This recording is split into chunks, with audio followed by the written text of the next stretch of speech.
Hello, সবাই কেমন আছো? আমি তো আজকে সকাল থেকে গুড মর্নিং জানাতেই পারি, কারণ আমি আজকে নিজে সকালবেলা খুব তাড়াহুড়ো করে উঠে স্নান করে তারপরে তোমার পুজো টুজো করে বরকে নিয়ে ছেলেকে নিয়ে চলে গেলাম নতুন ফ্ল্যাটে। কেন আমার ওখানে একটু ওদের সঙ্গে মিটিং ছিল কেননা ফ্ল্যাটে কোথায় কি করব না করব সেই সব দেখে শুনে আলোচনা করে তারপরে যে যার মতো চলে গেল অফিসে। আর ছেলে ও অফিস গেল, ছেলে চেম্বারে গেল। আমি ডানলপে একটু হনুমানজির মন্দিরে দর্শন করে খাটু শ্যাম বাবাকে দর্শন করে বাড়ি চলে এলাম। এসে বাড়ির কিছু কাজ করলাম, এখন বসাচ্ছি এক সেদ্ধ ভাত।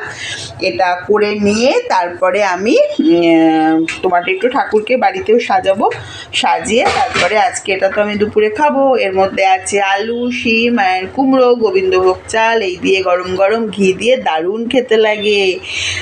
এই লোভেই সোমবার সোমবার উপোস সবাই করবে নাকি?